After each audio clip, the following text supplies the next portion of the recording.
और बच्चों कैसे हो? मस्त एकदम। पढ़ रहे हो अच्छे से? चलो भाई बहुत बढ़िया। तो आज हम लोग फिर से आ गए कहां पे? गॉस लॉ की दुनिया में। कहां में? गॉस लॉ की दुनिया में। ठीक है ना? चलो भाई बहुत बढ़िया। तो लास्ट क्लास हम लोगों ने क्या क्या पढ़ा था? लास्ट क्लास हम लोगों ने पढ़ा था, बता दो क्या क्या पढ़ा था। चार्ज डिस्ट्रीब्यूशन हो गया था और हमने लिखने सिखाया था कि कैसे हम पोटेंशियल लिख सकते हैं।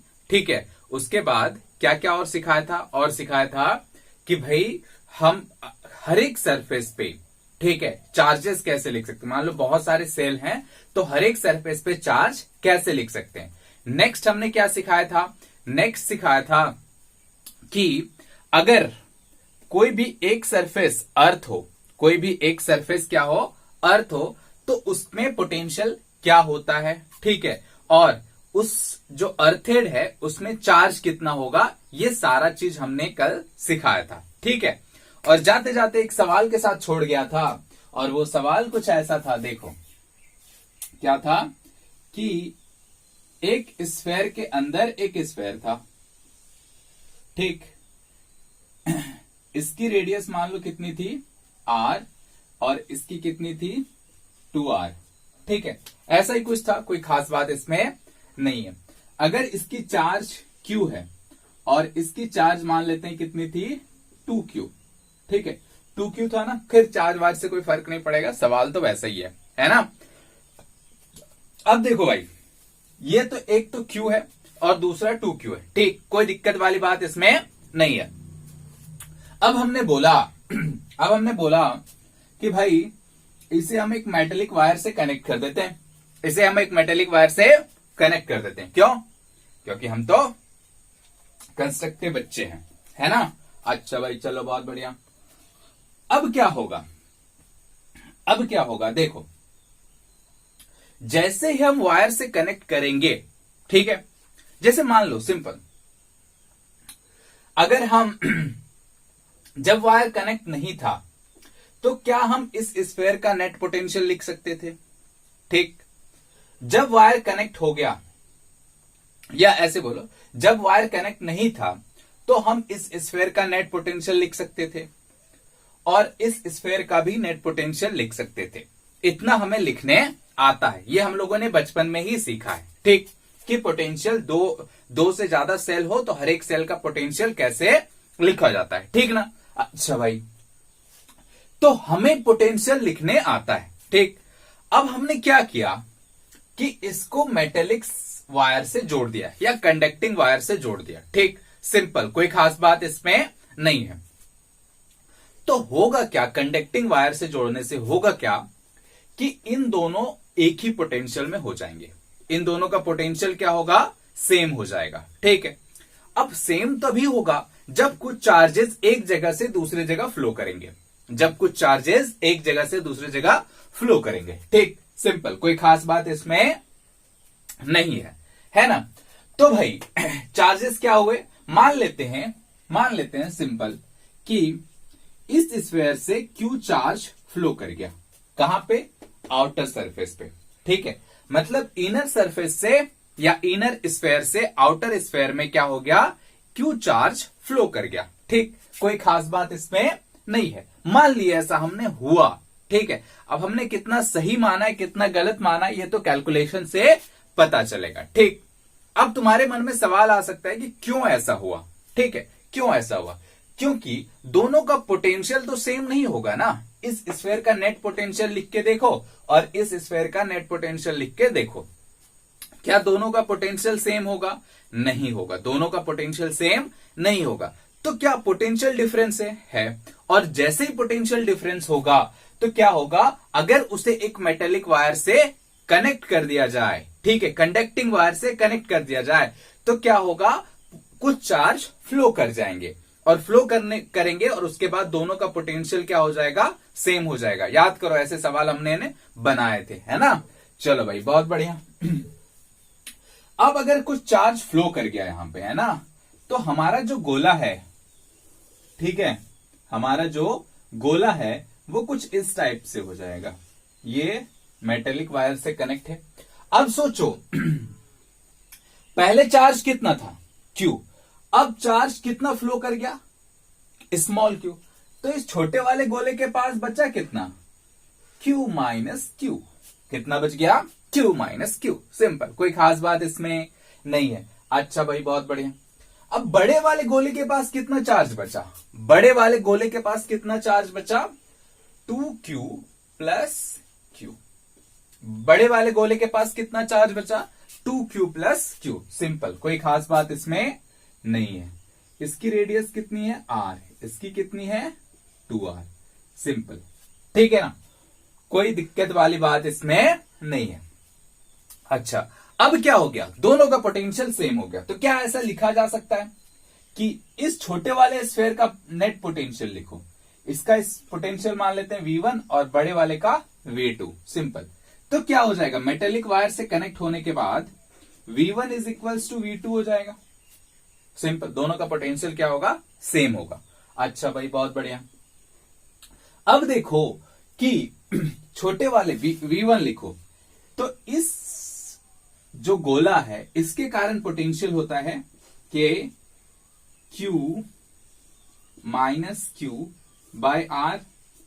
ठीक, कोई दिक्कत वाली बात इसमें नहीं है। अब बड़े वाले गोले के कारण जो पोटेंशियल होगा वो कितना होगा, कि 2Q plus Q by 2R। ठीक, this is the V1, this is what, V1। Now what will be the V2, V2 will be, इसके कारण यहां पे पोटेंशियल कितना हो जाएगा, के Q minus Q by 2R। Simple, कोई खास बात इसमें नहीं है। प्लस बड़े वाले गोले के कारण के 2Q plus Q by 2R। कैसे लिखे ये तो समझ में आया। सिंपल, कोई खास बात इसमें नहीं है, कोई खास बात इसमें नहीं है, पहले भी तुम कर चुके हो। ठीक है, अच्छा भाई देखो यहां से क्या क्या खत्म हो जाएगा, के आर आर आर आर खत्म हो गया। ठीक है, और अगर बहुत ध्यान से देखो तो 2Q plus Q by 2Q plus 2Q by Q, ये भी खत्म हो जाएगा। ठीक, हमारे पास बचा क्या, हमारे पास बचा क्या, देख लो भैया, Q माइनस क्यू। ठीक है, Q minus Q by R तो वैसे भी खत्म हो गया। ठीक है, और इधर क्या बचा, Q माइनस क्यू, नहीं बाय टू, इतना बचा, कोई दिक्कत वाली बात नहीं है। चलो भाई, बच गया इतना हमारा। अब क्या होगा, बस कुछ नहीं, क्रॉस मल्टीप्लाई करो, 2Q minus 2Q is equals to Q minus Q। ठीक, अच्छा इस Q को इधर ले आओ। ठीक है, बड़े वाले Q को इधर ले आओ, तो 2Q minus Q is equals to minus Q plus 2Q। ठीक, तो यहां से क्या आ जाएगा, Q is equals to Q, Q is equals to Q। यानी ये जो Q चार्ज फ्लो किया, ठीक है, उसकी वैल्यू क्या है, Q is equals to capital Q। ठीक है, Q is equals to capital Q। Simple, कोई खास बात इसमें नहीं है। अच्छा भाई, चलो बहुत बढ़िया। तो इनर सरफेस पे, मतलब इसमें अब चार्ज कितना बचा, 0। इस पे चार्ज कितना बचा, 0, और इस पे चार्ज कितना हो गया, 3Q। इस पे चार्ज कितना हो गया, 3Q। सिंपल, मतलब हुआ क्या, देखो हुआ क्या कि जैसे ही हमने इस छोटे वाले गोले में एक मेटेलिक वायर जोड़ दिया, इस पे जो भी चार्ज था वो बाहर चला गया।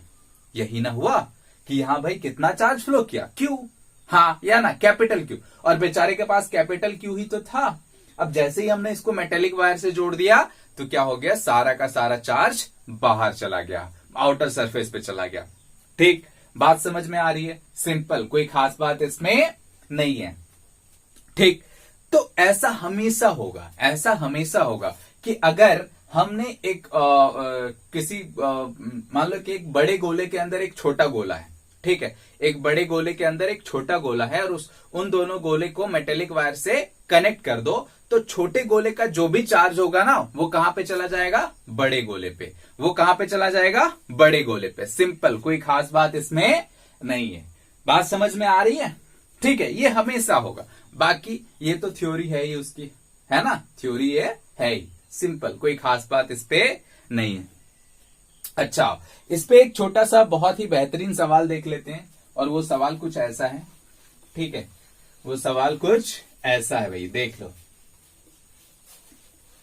वो सवाल कुछ ऐसा है हमारा, ठीक है, वो सवाल कुछ ऐसा है, देखो हमारे पास पहले से एक गोला है ऐसे, है ना, गोला है ऐसे, ठीक, इसकी रेडियस a है, ठीक है, इसकी चार्ज q है, इसकी चार्ज कितनी है, नहीं, इसका पोटेंशियल v दिया हुआ है, इसका पोटेंशियल कितना दिया हुआ है, v, ठीक है, इस छोटे वाले गोले का पोटेंशियल कितना दिया हुआ है, v, ठीक, तो हम पोटेंशियल क्या लिख सकते हैं, पोटेंशियल इज इक्वल्स टू होता है के क्यू बाय ए, या ऐसे लिखो के क्यू बाय ए, लिख सकते हैं पोटेंशियल, ठीक, कोई खास बात इसमें नहीं, ठीक, पोटेंशियल v दिया हुआ है, तो अगर इसमें कुछ चार्ज q है, मान लेते हैं, कितना है हमें नहीं पता, अगर चार्ज q है तो हम लिख सकते हैं v इज इक्वल्स टू के क्यू बाय ए, लिख सकते हैं, कोई खास बात इसमें नहीं है, चलो लिख लिए। यहां से क्या q निकाल सकते हैं, q इज इक्वल्स टू क्या हो जाएगा, वी ए बाय के, q इज इक्वल्स टू क्या हो जाएगा, वी ए बाय के, सिंपल, कोई खास बात इसमें नहीं है। अब ये बोलता है कि अगर हम इसे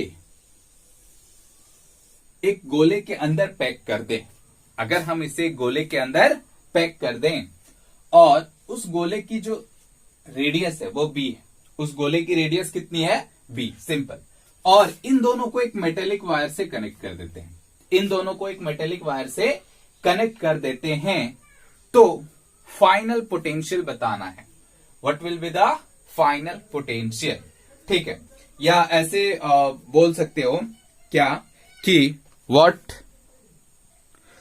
will be the potential of बड़ा गोला, means what will be the potential of बड़ा गोला, ठीक है, तो इसका पोटेंशियल निकालना है, v क्या होगा या v डैश क्या होगा, ठीक है, बड़ा गोला का पोटेंशियल क्या होगा, सिंपल, ये निकालना है, कोई खास बात इसमें नहीं है।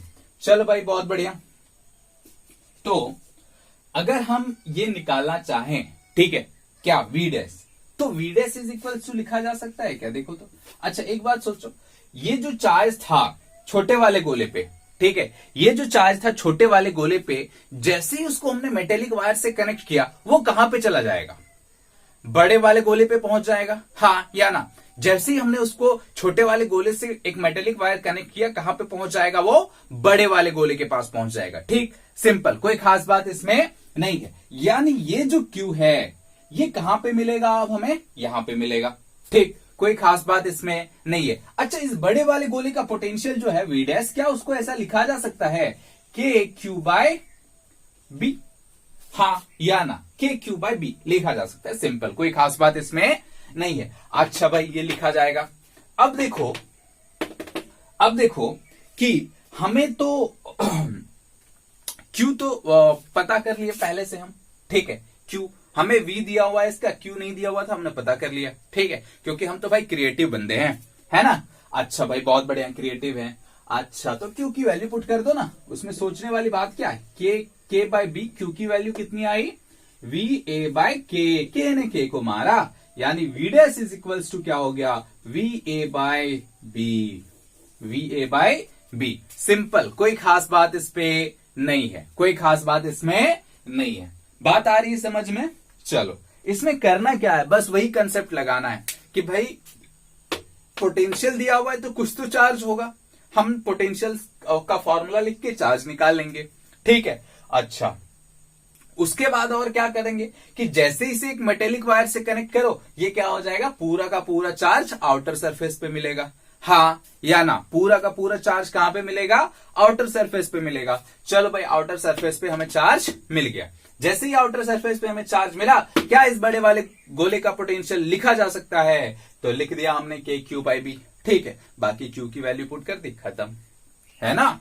चलो, अब कुछ चीजें पढ़ेंगे जो हमें आगे बहुत काम आने वाला है। जैसे ही कैपेसिटर हम लोग स्टार्ट करेंगे, वो बहुत काम आएगा उसमें, ठीक है, बहुत काम आएगा। बात समझ में आ रहा है, सिंपल, कोई खास बात इस पे नहीं है, ठीक। अच्छा चल देखा जाए, ठीक है।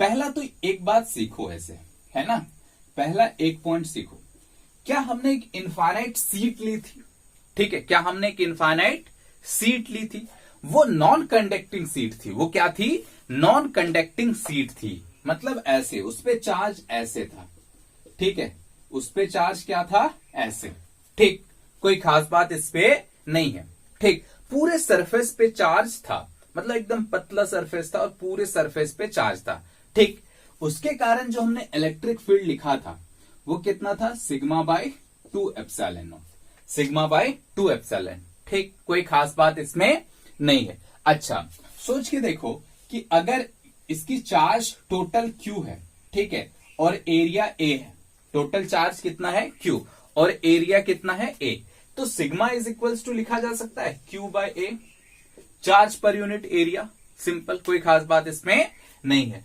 अच्छा तो यहां पे सिग्मा की वैल्यू क्या लिख सकते हैं, Q by 2 epsilon naught A लिख सकते हैं, ऐसा सिंपल है ना।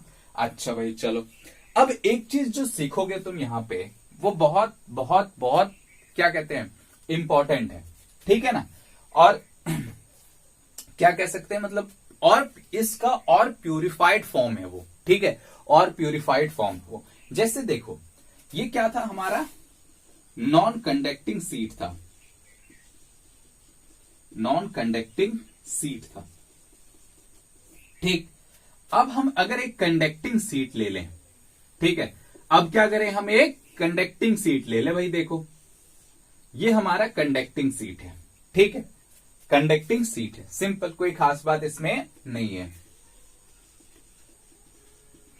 कंडक्टिंग सीट, ठीक है ना, ये कंडक्टिंग सीट हो गया।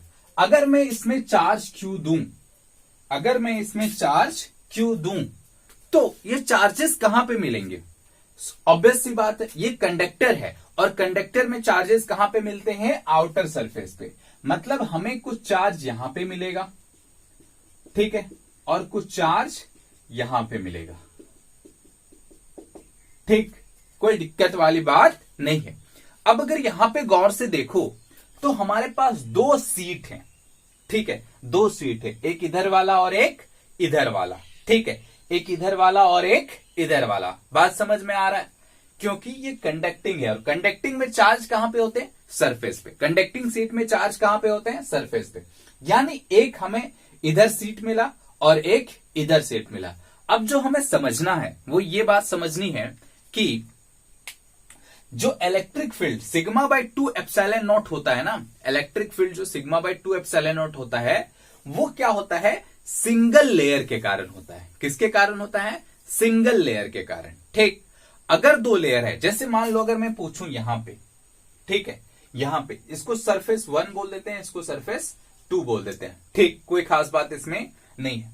अब अगर मैं पूछूं इस सरफेस 1 के कारण जो इलेक्ट्रिक फील्ड होगा वो कितना होगा, सिग्मा बाय 2 एप्सिलॉन नॉट, कितना होगा, sigma by 2 epsilon not, simple, कोई खास बात इसमें नहीं है, बात समझ में आ रहा है, हाँ, और इसके कारण यहां पे इलेक्ट्रिक फील्ड कितना होगा, सिग्मा बाय 2 एप्सिलॉन नॉट, कितना होगा, सिग्मा बाय 2 एप्सिलॉन नॉट, ठीक। अब हम यहां पे क्या बता रहे हैं, देखो अब हम यहां पे क्या बता रहे हैं, हमने एक सीट लिया, कंडक्टिंग सीट लिया, तो कंडक्टिंग सीट में क्या हुआ, चार्जेस इधर डिस्ट्रीब्यूट हो गए, ठीक, और कुछ चार्ज इधर डिस्ट्रीब्यूट हो गए, ठीक, तो ये जो सिंगल लेयर है, इस सिंगल लेयर के कारण जो हमें इलेक्ट्रिक फील्ड मिली वो कितनी मिली, सिग्मा बाय 2 एप्सिलॉन नॉट, कितनी मिली, सिग्मा बाय 2 एप्सिलॉन नॉट, ठीक। अच्छा अब इसके कारण जो मिलेगी वो कितना मिलेगी, सिग्मा बाय 2 एप्सिलॉन नॉट, तो नेट इलेक्ट्रिक फील्ड कितनी हो गई, नेट इलेक्ट्रिक फील्ड कितनी हो गई, नेट इलेक्ट्रिक फील्ड हो गई sigma bye epsilon not, net electric field यहां पे कितनी हो गई, सिग्मा बाय एप्सिलॉन नॉट, ठीक है, बात समझ में आ रहा है, सिंपल, कोई खास बात इसमें नहीं है। तुम्हारे मन में एक सवाल आ सकता है, अच्छा पहले सवाल आने से पहले ये सोच लो, sigma by 2 epsilon not electric field किसके कारण होता है, due to single sheet, due to single sheet of charges, या single sheet, simple, due to single layer of sheet, बात समझ में आ रहा है, कोई खास बात इसमें नहीं है। अच्छा अब यहां पे इलेक्ट्रिक फील्ड ऐसा, मतलब चार्जेस ऐसे क्यों डिस्ट्रीब्यूट होंगे, ये चीज तुम्हारे दिमाग में एक सवाल आ सकता है कि भाई ये चार्जेस ऐसे क्यों डिस्ट्रीब्यूट हुए।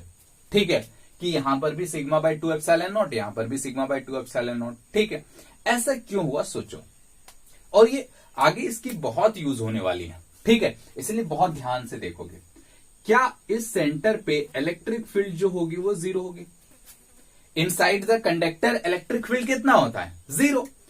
तो यहां पे इलेक्ट्रिक फील्ड जीरो कब होगी, सोचो ऐसे कि मान लो देखो इस 1 की वजह से इलेक्ट्रिक फील्ड की वैल्यू इधर होगी E1, हाँ या ना। इस सीट की वजह से इलेक्ट्रिक फील्ड की वैल्यू इधर होगी सिंपल, कोई खास बात इसमें नहीं है। अच्छा, इस सेकंड सीट की वजह से इधर जो होगी इलेक्ट्रिक फील्ड की वैल्यू इधर होगी, हाँ या ना, होगी। और दोनों ऐसे डिस्ट्रीब्यूट होंगे कि जो नेट इलेक्ट्रिक फील्ड है वो जीरो होना चाहिए। नेट इलेक्ट्रिक फील्ड क्या होना चाहिए, जीरो। इसका मतलब हो गया कि E1 is equals to E2 होगा, simple. E1 is equals to E2 होगा। Magnitude of E1 is equals to क्या होगा, मैग्नीट्यूड ऑफ E2, सिंपल।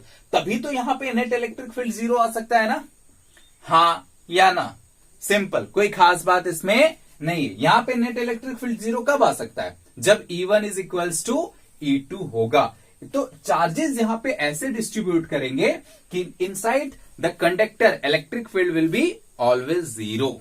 ठीक है, यहां पे इलेक्ट्रिक फील्ड जीरो होने के लिए चार्जेस क्या करेंगे, ऐसे डिस्ट्रीब्यूट करेंगे कि नेट इलेक्ट्रिक फील्ड हमारा यहां पे क्या हो जाए, जीरो हो जाए। ठीक, और ये आगे आने वाले सवालों में बहुत यूज होगा। आगे मैं जो पढ़ाने वाला हूं उसमें ये चीज, ये कंसेप्ट बहुत यूज होगा कि inside the conductor electric field is zero.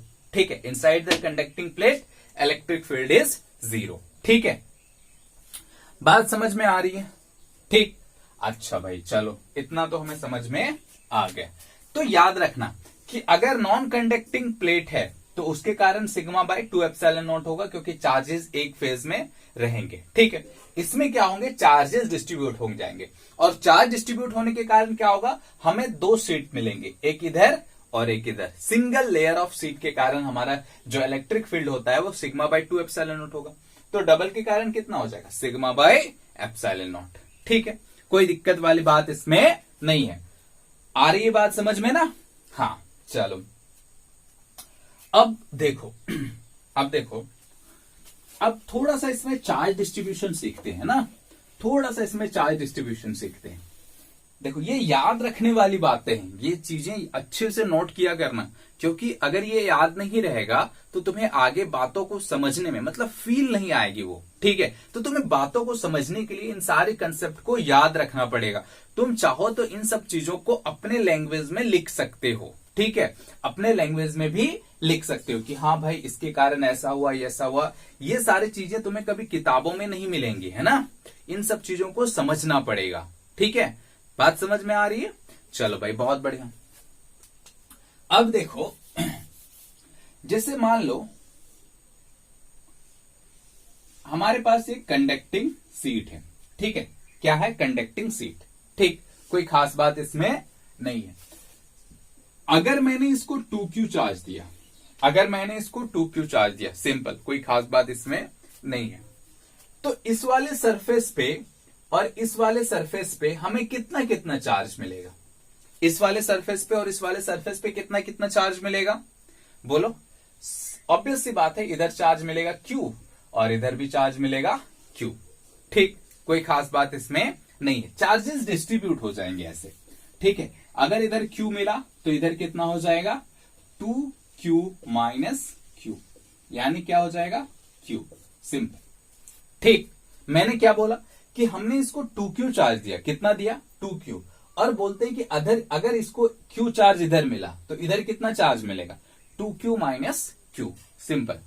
अब सोचो अगर मैं इसी को एक जनरलाइज फॉर्म करूं ऐसे कि इसको हमने Q चार्ज दिया, ठीक है, इसको हमने Q चार्ज दिया, ठीक, और इस साइड जो मिला वो Q, ठीक है, इस साइड चार्ज मिला Q, ठीक है। अभी बस समझना है कि मान लेते हैं चार्ज ये कितना है, इस Q के बारे में हम नहीं जा रहे कि कितना चार्ज है, हम सिंपल ऐसे समझ रहे हैं कि ये Q है, ठीक है।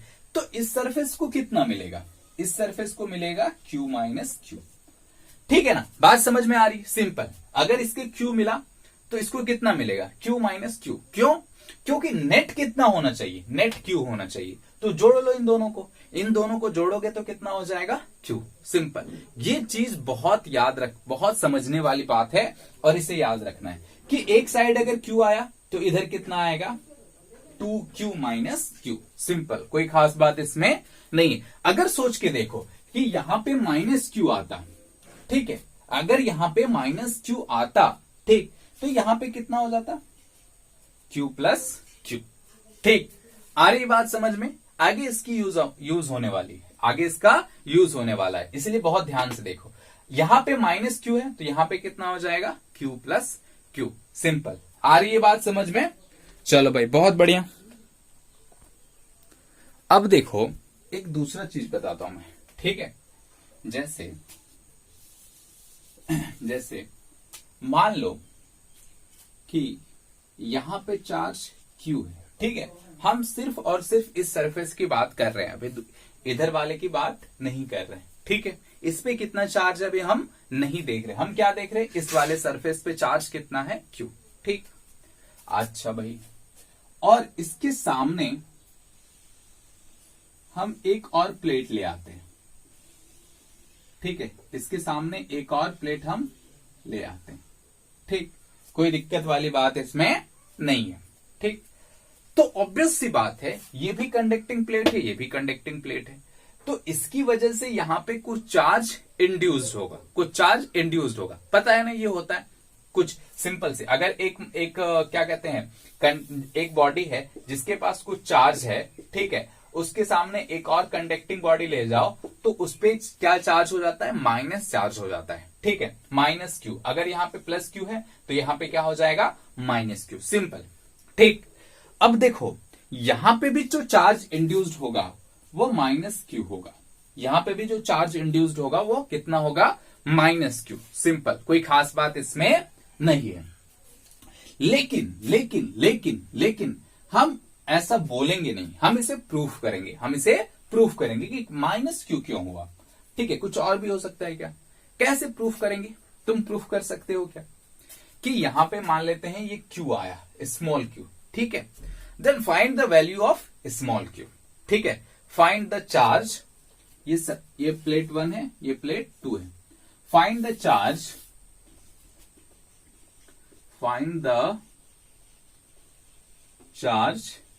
q डैश या q इन ऑन प्लेट 2, ठीक है। Find the charge q on plate 2। Simple. तो क्या करेंगे? हमें इसमें गॉस लॉ बहुत हेल्प कर सकता है। गॉस लॉ क्या कर सकते हैं? बहुत हेल्प कर सकता है। जैसे अगर हम एक क्या कर लें, सिंपल, एक गॉसियन सरफेस ऐसे ले लें, ठीक है। ये क्या हो गया हमारा?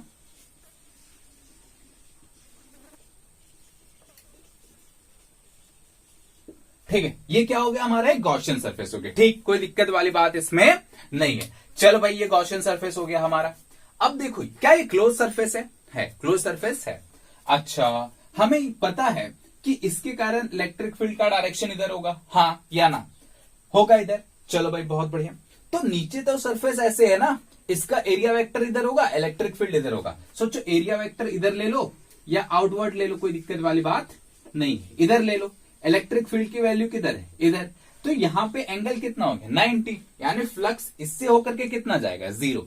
सिमिलरली ऊपर से फ्लक्स कितना जाएगा? 0, ठीक।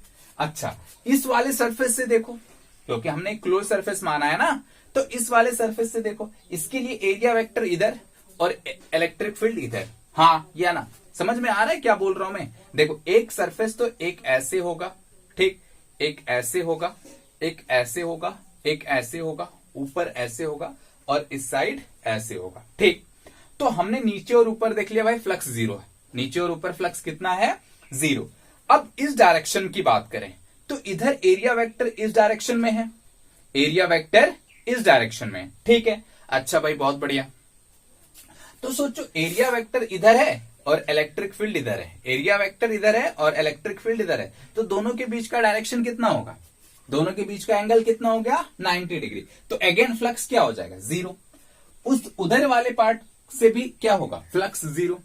अब बचा फ्लक्स किसके कारण, सिर्फ और सिर्फ इस प्लेट के कारण फ्लक्स होगा।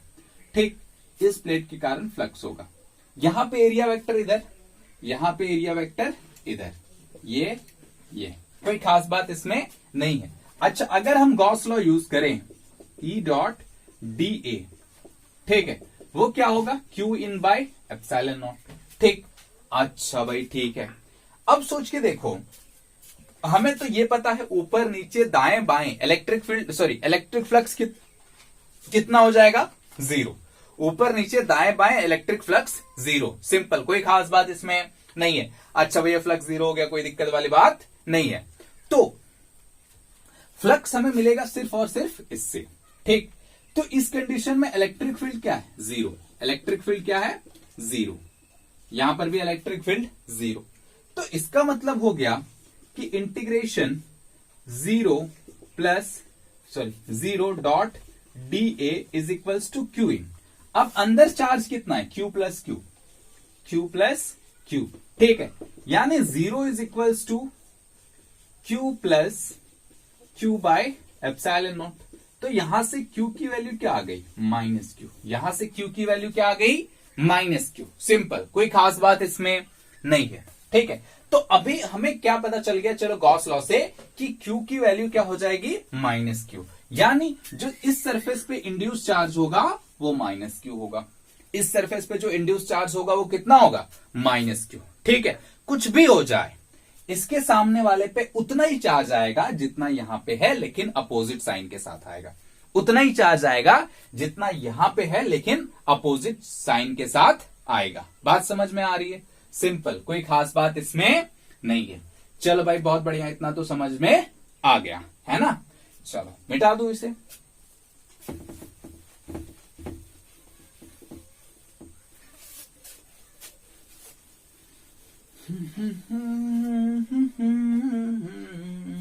देखो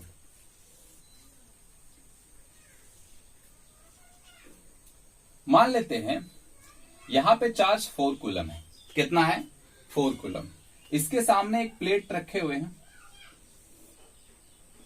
ठीक है, जिसपे चार्ज हमने दिया हुआ था 2 कूलम। कितना चार्ज दिया हुआ है 2 कूलम। ठीक, तो तुम्हें बताना है कि इस सरफेस पे चार्ज कितना होगा और इस सरफेस पे चार्ज कितना होगा, बताओ जल्दी से। ठीक है, पहले से ही इसके पास कितना कूलम चार्ज है 2 कूलम चार्ज है। ठीक है, और इस सरफेस पे कितना है 4 कूलम। इसके सामने ट्राई करो फटाफट।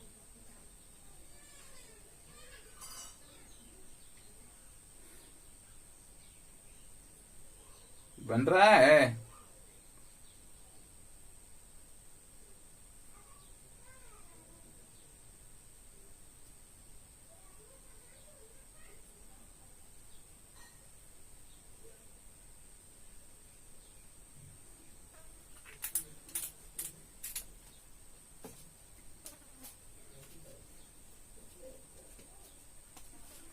देखो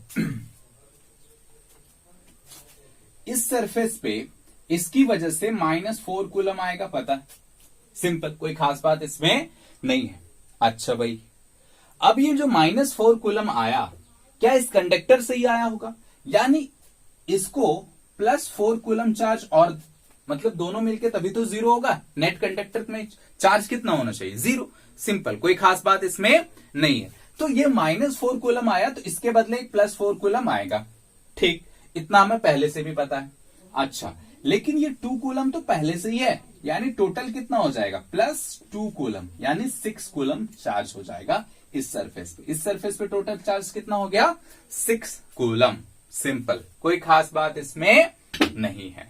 बात समझ में आ रही है मैंने क्या बोला, कि अगर यहां पे 4 कूलम चार्ज है तो यहां पे क्या होगा -4 कूलम, और इधर उतना चार्ज होगा कि इन दोनों को जोड़ करके नेट चार्ज हमें मिलना चाहिए। तो जोड़ दो, 6 कूलम -4 कूलम, 2 कूलम मिल गया। ठीक, आ रही बात समझ में।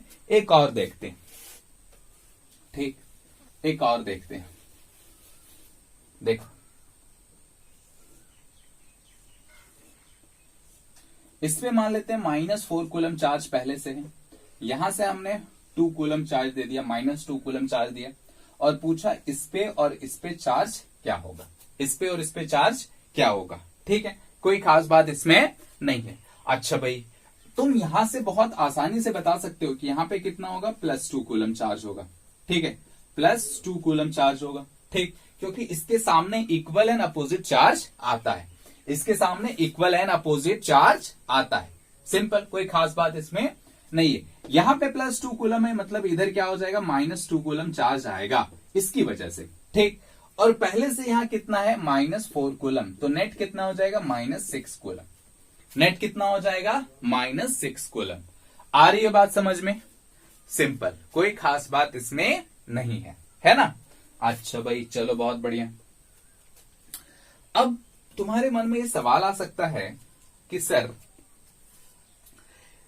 क्या इधर नहीं आएगा, क्या इधर नहीं आएगा?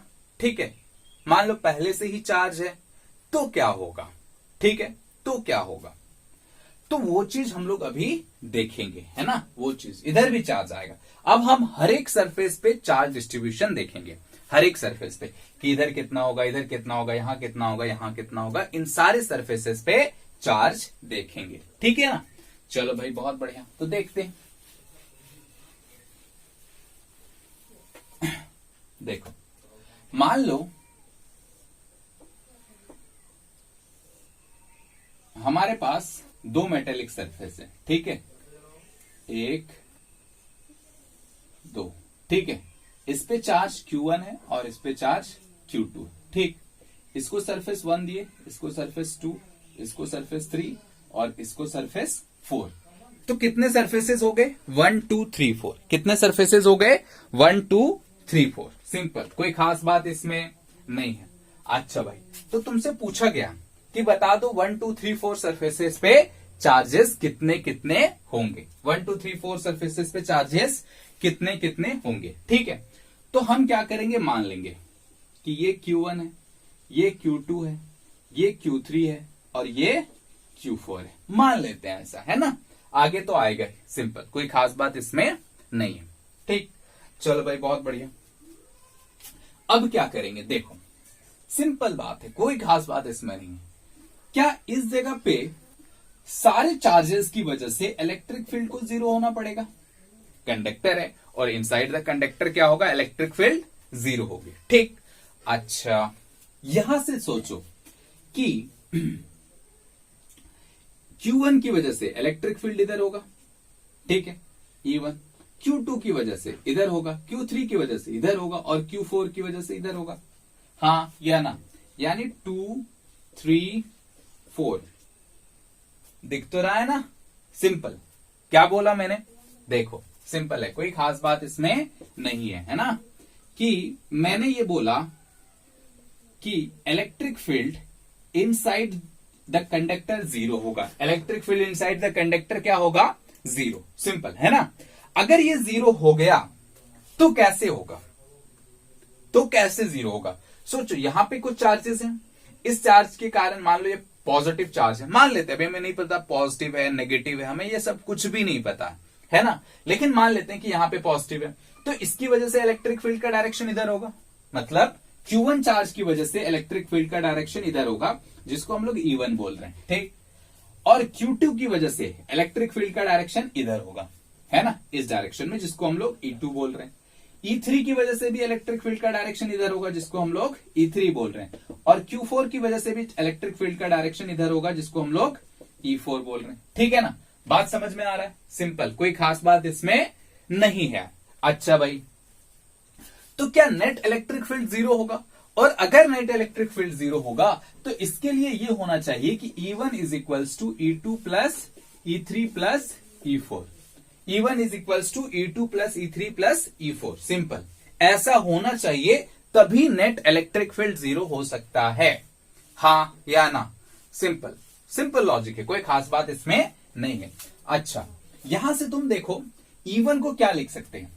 E1 अगर मान लो इसका प्लेट एरिया A है, इसका भी एरिया कितना है, A है। सिंपल मान लेते हैं। ठीक, अच्छा तो E1 को क्या लिखा जा सकता है? E1 को लिखा जा सकता है सिग्मा बाई 2 एप्सिलॉन नॉट लिखते हैं ना, एक सरफेस से जो इलेक्ट्रिक फील्ड की वैल्यू होती है कितना होती है, सिग्मा बाई 2 एप्सिलॉन नॉट, और सिग्मा की जगह पे लिख सकते हैं Q by A, Q by A, हाँ या ना। क्यू कितना है, Q1, क्यू कितना है Q1, तो Q1 बाई ए लिखा जा सकता है। ठीक, कोई खास बात इसमें नहीं है। सिमिलरली E2 को क्या लिख सकते हैं, Q2 by 2 epsilon not into A. ठीक, E3 को क्या लिखा जा सकता है, Q3 by 2 epsilon not into A, हाँ या ना, लिख सकते हैं ऐसा। और E4 को क्या लिखा जा सकता है, E4 को लिखा जा सकता है Q4 by 2 epsilon not into A. ठीक, इसमें से देखो पूरा 2 epsilon not A 2 epsilon not A cancel हो जाएगा, बचेगा क्या हमारे पास, Q1 is equals to Q2 plus Q3 plus Q4, बचा इतना सिंपल, कोई खास बात इसमें नहीं है। इसको इक्वेशन 1 मान लो, इसको इक्वेशन 1 मान लो। ठीक, कोई दिक्कत वाली बात नहीं है। अच्छा, अब अगर बहुत ध्यान से देखो तो यहां पर भी इलेक्ट्रिक फील्ड की वैल्यू क्या होगी, 0 होगी। इलेक्ट्रिक फील्ड की वैल्यू क्या होगी, 0, है ना। अच्छा भाई 0 हो गई। अब सोच के देखो तो इस केस के लिए क्या होगा, E1 इधर होगा, E2 भी इधर होगा और E3 भी इधर होगा, लेकिन E4 इधर होगा, हाँ या ना। सिंपल, कोई खास बात इसमें नहीं होगा। क्यों, E1 की वजह से इधर होगा क्योंकि पॉजिटिव है, डायरेक्शन इधर, ये भी पॉजिटिव है, डायरेक्शन इधर, E3 है, डायरेक्शन इधर, लेकिन E4 के कारण क्या होगा, इस डायरेक्शन में होगा। अब अगेन इलेक्ट्रिक फील्ड अगर हम यहां पे लिखें तो क्या हो जाएगा, बोलो Q4 by 2 epsilon not into A is equals to, लिख सकते हैं क्या, क्या लिख सकते हैं बोलो, Q1 by 2 epsilon not A plus Q2 by 2 epsilon not A plus Q3 by 2 epsilon not a.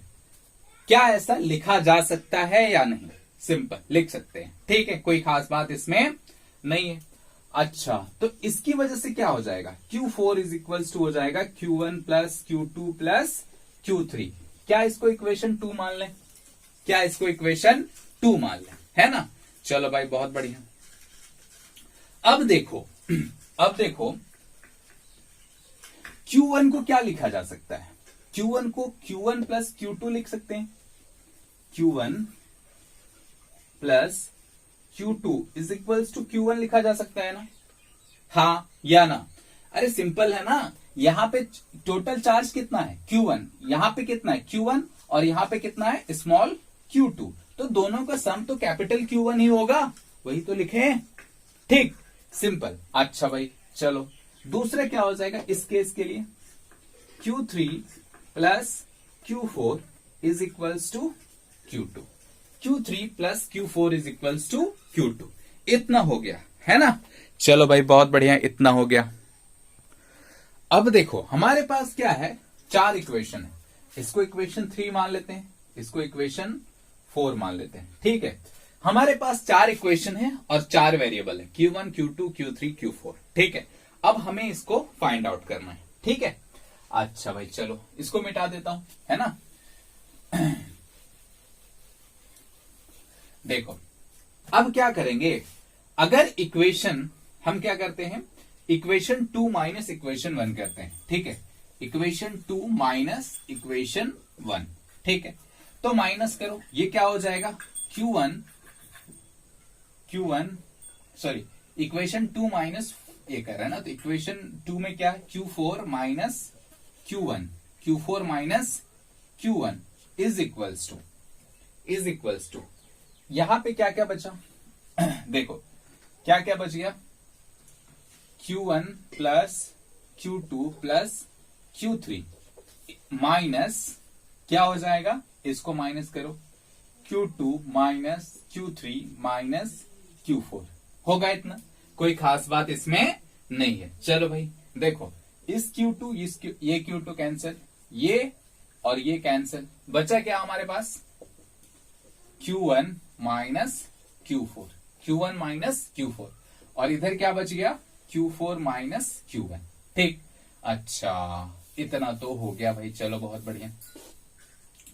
अब क्या करेंगे, अब क्या करेंगे, इसको इधर ले जाओ, है ना, इसको इधर ले जाओ, किधर, Q1 को Q2 के साइड, Q1 को Q1 के साइड, Q4 को Q4 के साइड, तो क्या हो जाएगा 2Q4 is equals to 2Q1 होगा।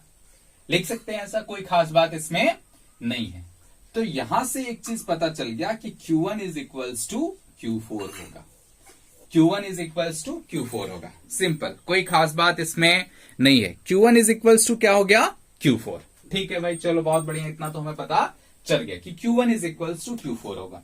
ठीक, अच्छा अब क्या करेंगे, अब क्या करेंगे, ठीक है, अब क्या करेंगे, Q1 Q4 हो गया, ठीक है। अच्छा अगर अब हम क्या करते हैं, देखो क्या करते हैं, नेक्स्ट स्टेप, इक्वेशन 2 को या इक्वेशन 1 प्लस इक्वेशन 2 करके देखो तो क्या आता है।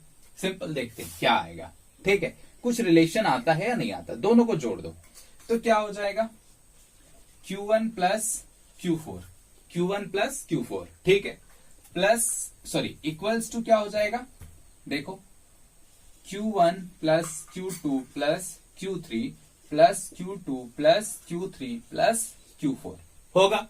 सिंपल, कोई खास बात इसमें नहीं है। अच्छा भाई, अभी देखो इस Q1 ने इस Q1 को कैंसिल किया, इस Q4 ने इस Q4 को कैंसिल किया, ठीक। अब हमारे पास बचा किधर, 0 इज इक्वल्स टू, यहां पे कितना बचा, 2Q2 प्लस 2Q3 बचा, हाँ या ना, इतना बच गया। ऊपर लिखता हूं, इसको मिटा देता हूं, है ना, इधर मिटा देता हूं, ठीक। अब देखो यहां से क्या हो जाएगा, Q2 plus Q3 is equals to 0, Q2 plus Q3 is equals to 0। क्या ऐसा लिखा जा सकता है, सिंपल लिख सकते हैं, है ना। अच्छा भाई चलो, अब क्या हो गया, यहां से लिख सकते हैं Q2 is equals to minus of Q3, Q2 is equals to minus of Q3। Simple, कोई खास बात इसमें नहीं है। अब देखो भैया, हमारे पास बहुत अच्छा रिलेशन आ गया है, बहुत अच्छा रिलेशन आ गया है कि Q1 is equals to Q4 और Q2 is equals to minus Q3, है ना। चलो बहुत बढ़िया। अब देखो, अब देखो ऐसे, ठीक। अब हमें इतना तो पता चल गया Q1 Q4 है और Q2 माइनस Q3 है। अब हम क्या करेंगे कि इस Q1 Q2 को Q1 capital Q1 plus capital Q2 के फॉर्म में लिखेंगे, मतलब कैपिटल Q1 और कैपिटल Q2 के फॉर्म में लिखेंगे, ठीक है। अच्छा तो एक काम करते हैं कि इन दोनों इक्वेशन को जोड़ देते हैं, ठीक है। Equation 3 plus equation 4, equation 3 plus equation 4 जोड़ दो, कितना हो जाएगा, Q1 plus Q2 plus Q3 plus Q4 is equals to Q1 plus Q2, जोड़ दिए, सिंपल। अच्छा देखो, क्या Q3 और Q2 एक दूसरे को कैंसिल करेंगे, क्योंकि ऐसा लिखा जा सकता है Q1 plus Q2 plus Q3 को माइनस Q2 लिखा जा सकता है, या Q2 को लिख दो माइनस Q3, Q2 को minus Q3 plus Q3 plus Q4 को क्या लिख सकते हैं, Q1, Q4 को क्या लिख सकते हैं, Q1, ठीक है, Q4 को क्या लिख सकते हैं, Q1। अच्छा ये कितना हो गया, Q1 प्लस Q2, ठीक। इसने इसको कैंसिल किया, यानी 2Q1 is equals to Q1 plus Q2, ठीक। 2Q1 is equals to Q1 plus Q2। अब यहां से Q1 की वैल्यू क्या आ गई, Q1 की वैल्यू आ गई Q1 प्लस Q2 बाई 2, ठीक है। और इसी की वैल्यू क्या होगी, Q4, यानी Q1 और Q4 की वैल्यू जो होगी वो कितनी होगी, Q1 plus Q2 by 2, Q1 plus Q2 by 2। Simple, कोई खास बात इसमें नहीं है। बहुत इंपॉर्टेंट रिलेशन है, ये याद रखना है, बहुत इंपॉर्टेंट रिलेशन है ना। इतना हो गया, चलो भाई बहुत बढ़िया। अच्छा अब हमें निकालना है Q2 और Q3, Q2 और Q3। तो हम क्या करेंगे कि इक्वेशन 3 माइनस इक्वेशन 4 करके देखते हैं। तो क्या आता है? इक्वेशन 3 में क्या था? Q1 plus Q2 minus equation 4 करो, क्या हो गया? Q3 minus Q4 is equals to क्या हो जाएगा? Q1 minus Q2। होगा या नहीं होगा? सिंपल, कोई खास बात इसमें नहीं। क्या ये Q1 और Q4 कैंसिल हो जाएंगे? क्यों? क्योंकि Q1 is equals to Q2 है, sorry Q1 is equals to Q4 है, तो Q1 और Q4 कैंसिल हो गए। ठीक, यहां पे कितना बचा? सोचो, क्या Q3 को लिखा जा सकता है minus Q2 is equals to Q1 minus Q2, Q1 minus Q2, simple.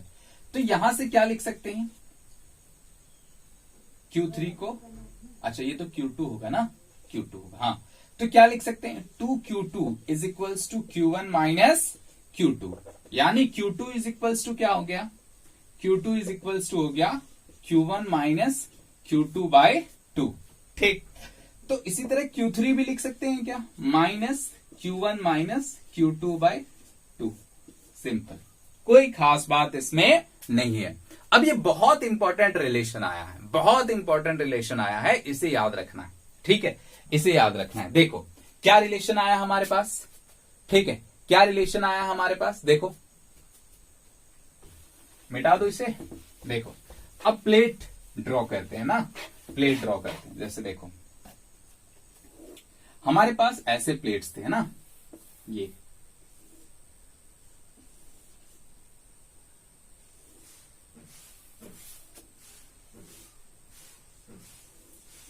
ठीक है, ऐसे प्लेट्स थे हमारे पास। ठीक है, हमने इसमें चार्ज Q1 माना था, इसमें Q2, ये सरफेस 1, इस पे 2, ये 3, ये 4।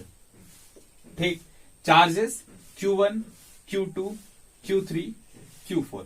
ठीक, कोई खास बात इसमें नहीं है, इतना हमने माना था। ठीक है भाई, बहुत बढ़िया। अब Q1 की वैल्यू कितनी आई हमारी? Q1 प्लस Q2 बाय 2, और हमें यह पता है कि Q1 इज इक्वल्स टू क्या होता है? Q4। Q1 is equals to क्या होता है? Q4, यानी Q4 की भी वैल्यू कितनी आ गई? Q1 plus Q2 by 2।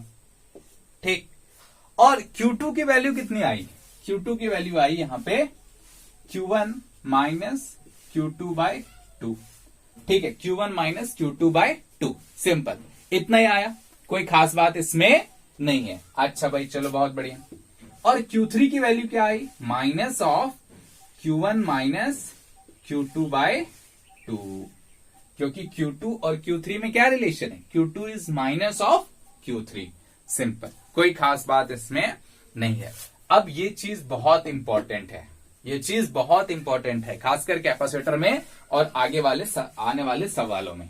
ठीक, अगर जब भी तुम्हें दो प्लेट मिल जाए, जब भी तुम्हें दो प्लेट मिल जाए, तो बाहर वाले पे कितना होगा? Q1 प्लस Q2, बाहर वाले पे चार्जेस कितना होंगे?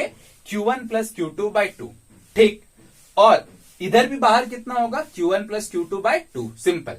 ठीक, और अंदर कितना होगा? Q1 माइनस Q2 बाय 2, और इस साइड कितना हो जाएगा? Minus of Q1 minus Q2 by 2, simple. ये याद रखना है, ठीक है, ये याद रखना है, बहुत बहुत बहुत बहुत इंपॉर्टेंट कंसेप्ट है ये।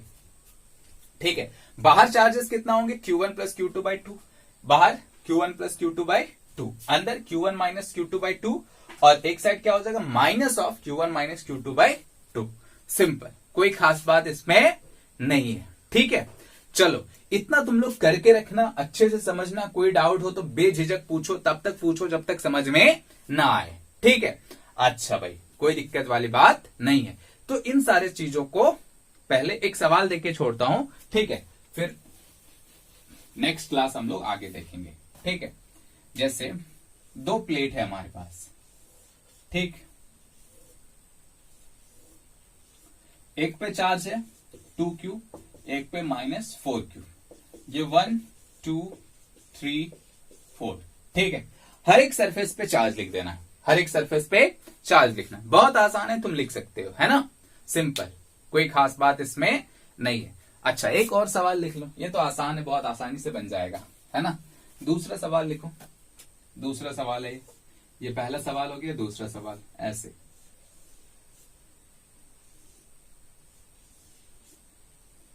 तीन प्लेट है हमारे पास, ठीक है, 2 क्यूब 4 क्यूब और इसमें मान लेते हैं इसको 6 क्यूब मान लो, या minus minus minus minus minus minus मान लो 8 क्यूब। ठीक है, -8 क्यूब मान लो। ठीक, नाम दे देता हूं 1 2 3 4 5 6। ठीक है, 1 2 3 4 5 6 चार्जेस लिखने, 1 2 3 4 5 6 पे चार्जेस लिखने। ठीक है, ट्राई करके देखना, नहीं बनेगा तो हम लोग अगले क्लास देखेंगे। ठीक है, तब तक के लिए बाय। कल टेस्ट की अच्छे से तैयारी करना, ठीक है, और अच्छे मार्क्स लेना। चलो बाय।